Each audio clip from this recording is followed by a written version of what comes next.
My family, they are still living in Aleppo, surviving with the basic necessities of life. I try to call them every day just to make sure that they are still alive. However, I'm glad that I was able to fulfill my mom's only wish to see her two children in a safer place, as I recently sponsored my brother to cross the Mediterranean on a rubber boat, and he is now in Netherlands in a refugee camp. Although I feel very safe here in the United States, I'm constantly deeply concerned about my family and friends in Syria. We have great potentials of Syrians, but we are in need to your support more than any time ago to build up a good atmosphere to flourish.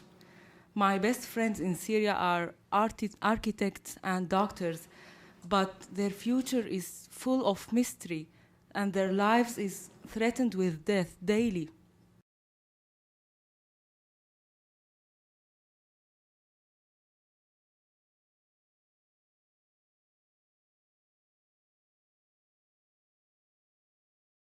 The day before, we were arguing with my mom who would actually go to the protest and who would stay. Because, I mean, going to a protest in Damascus is not really like going to the market or like going downtown. It's like either you will get arrested or you will be killed. And actually, it's kind of the same. Being killed is even better than being arrested. I mean, so we agreed that, two would go down to the protest and two would stay home. And then, like, in the morning, we argued, like, who would go and who would stay. So my mom was like, just go, all of you. So we kind of, like, separated in different points where, like, we knew, like, protests would happen. And I was, like, at the lucky point. And I remember there were, like, 9,000 or 10,000 of people, all, like, mostly were, like, they were all grown up, like, going out of the Umayyad mosque. All of them shouting, freedom, freedom, حرية, حرية. And I remember that moment this might, sound very similar to you. It might sound like a moment from Braveheart, but this is something for Syrians that it's not really usual. I mean, you're born here, it's very normal for you to walk out to the streets, say, act as the way you want, say what you believe, and, criticize whatever, like, you see is wrong. This is not even like closely familiar in Syria. It's always hard to talk about this, but I remember how I used to tell my friends, especially during the protest, that one day the United States will help us, because I learned my English from reading Reader's Digest magazine when I was 5 years old. Other kids were playing soccer in the street, and I was reading Reader's Digest because I just found reading about America very charming and amusing. We were living in a dictatorship for more than 4 decades where we were not able to think, talk, or actually do anything. We had a famous line in Syria that said, even the walls have ears. So when the revolution started, it was a dream coming true for all of us. We just wanted to feel free. It's very simple. This is something you have here and you rarely appreciate. A lot of my friends died by snipers, by barrel bombs, by tanks, in the massacres where Assad sent his mercenaries to kill them. Miraculously survived so many times. In 2013, Assad regime used chemical weapons to attack several areas around Damascus. He attacked my hometown, Mu'addamiyeh. When I was there, I was exposed to sarin gas in a day that I always describe as Judgment Day. Sarin gas is something, I don't know how to put it in words, but if death had a scent or a favorite perfume, it would have been sarin. And Assad used that against civilians. I miraculously survived that attack after my heart stopped and I was placed between the martyrs, between the dead bodies. After I woke up, the regime was bombing the town very bad. It was like World War III. They were trying to invade and killed whoever was left alive. I remember I was detained the first time after a month and a half delivering aid to Muaddamiyah, where Qasim used to live. I remember I stayed there for 10 days.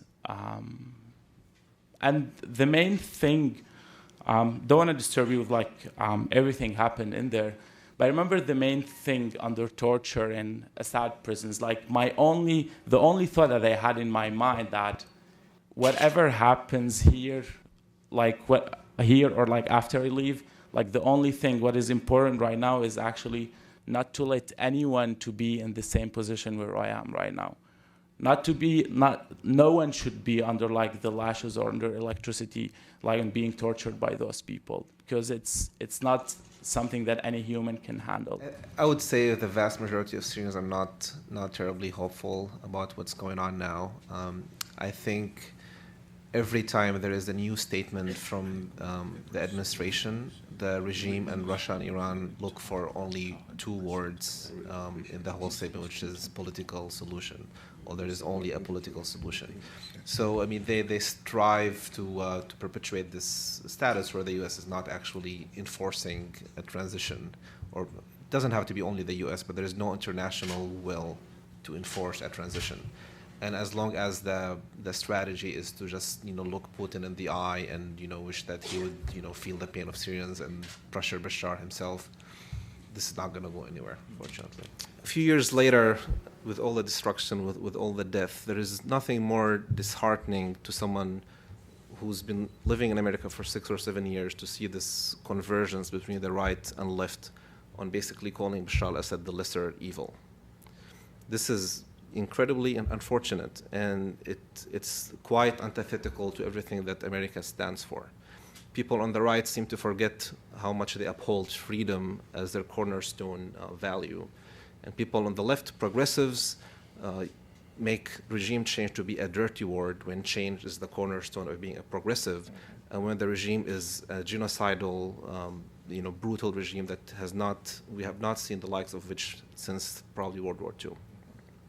It's high time that this is changed and that Syrians get the attention they deserve from America and the rest of the world. Obama destroyed Syria. It's very simple. This guy is more concerned about his legacy than people. He's a hypocrite who is using refugees and humanitarian aid to shine up his image.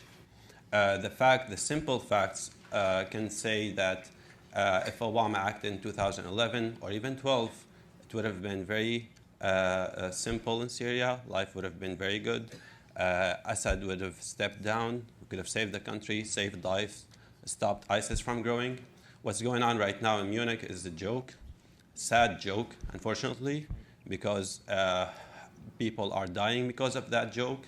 The Russians are being part of a peace process where they're bombing the shit out of hospitals and schools. I don't think that's anything close to diplomacy or humanity or anything. Kerry and Obama are just looking around, trying to get anything to throw in front of American public and tell them, look, we're trying to bring peace to Syria. I can just say that the only thing Obama brought to Syria was war and devastation, and I really hope that his legacy that he's aiming for through the blood of Syrians will eventually hunt him down in history and show the entire world that this guy could have been a hero, but he chose to be a villain. I envy American people. In my mind, before the revolution, I envy them for a long time. Not for Hollywood, not for the wide streets, the long buildings, the fancy cars. We had a lot of fancy cars in Damascus, though. But I envy the American people for their freedom, for being able to walk tall, for being able to express what they feel, to express what they believe in, for being able to walk around and criticize what they think is to say what they think is right and criticize what they say is what they believe is wrong. That's what the Syrian people envy Americans for, and that's what they wanted for themselves. But Syrian people didn't go out against their government because they wanted a better economy, because they wanted a better car to ride in. No, they went against their government because they wanted to be able to breathe.